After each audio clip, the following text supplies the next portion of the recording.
Le hashtag nouvelle arme de guerre. Hashtag, un soi-disant leurre pour proclamer en chœur guerre aux haters.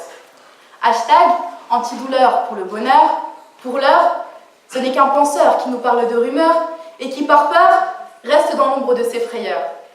Hashtag, mot-clé fédérateur des on-dit, des échos, porte-parole d'une sorte d'humeur collective véritable et qui laisse place à des inquisiteurs, tels des combattants de l'hérésie. En bref, des personnes sans cœur, à bon entendeur. Mais qui sont ces raisonneurs qui se cachent derrière des hashtags, tels des boucliers?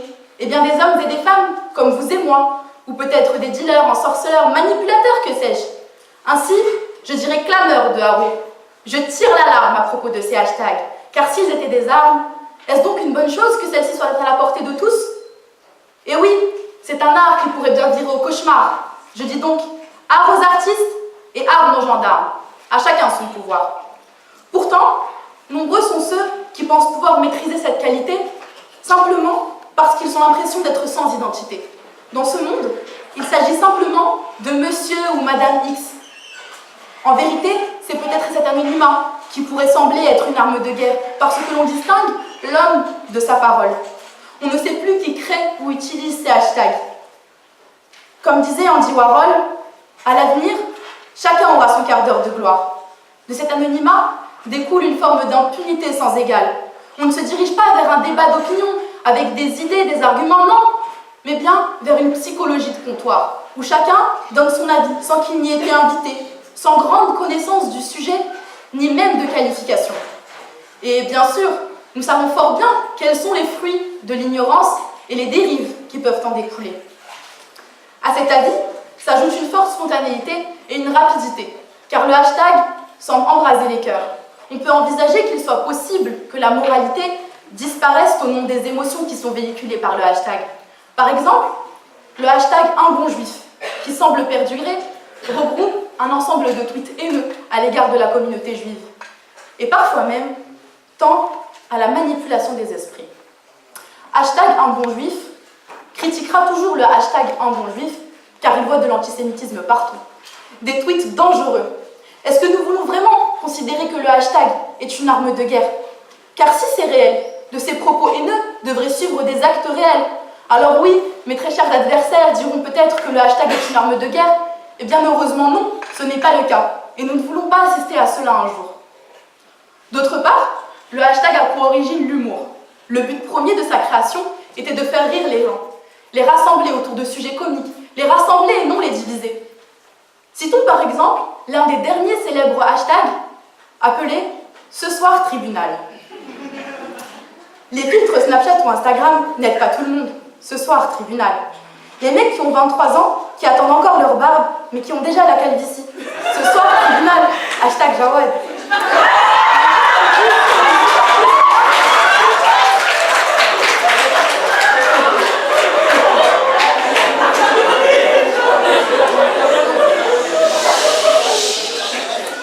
Les gens qui disent « je suis parti de rien » et qui n'ont toujours rien.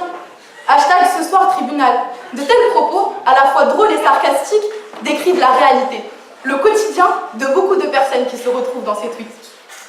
Il semble que le hashtag permette à la société de mieux vivre sa vie, de relativiser et au final d'en rire. Toutefois, maintenant, utiliser un hashtag, c'est prendre parti. Hashtag balance ton porc. Hashtag bring back our girls. Hashtag je suis Charlie. Tant de hashtags qui expriment un seul sentiment, celui de l'injustice, un cri de souffrance. Cela a réellement été libérateur pour ceux qui les ont utilisés. Ils ont créé un rassemblement, une mobilisation, une solidarité, même une fraternité autour d'un événement.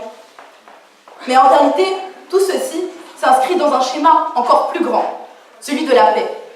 Car une femme qui dénonce son violeur se libère du silence. Car une femme qui prend son courage à deux mains pour raconter son histoire mérite qu'on l'entende. Car une femme qui subit tant de violences ne devrait pas rester dans le silence. Cependant, il faut rappeler que ce hashtag pose la question de la présomption d'innocence. Car voilà des personnes dénoncées par d'autres, des réputations entachées, sans réelle preuve, sans justice, que finalement, seule la justice est en position de rendre. Cette femme blessée ne sera complètement libérée que si la justice prend le temps de l'écouter. Pour cela, elle doit obtenir une justice avec équité auprès d'une juridiction agréée. On ne peut se faire justice seul, et ce même si l'on a le soutien d'une cyber-société. Malheureusement, l'ensemble de ces hashtags ne permettent pas de contrer le terrorisme. Ils libèrent la parole, laissent place à l'expression de chacun. Le plus déroutant, c'est qu'un hashtag peut être source de deux éléments totalement opposés. D'une part, la délation du terrorisme, la nouvelle forme de guerre, versus le harcèlement virtuel, une nouvelle forme de mal-être. Ce harcèlement virtuel peut laisser place à un harcèlement réel, qui serait le fruit de ces hashtags. De nouveau, voulons-nous que ces hashtags soient des armes de guerre, car au final, elles seraient force de suicide. Il y aurait donc confusion entre les ennemis.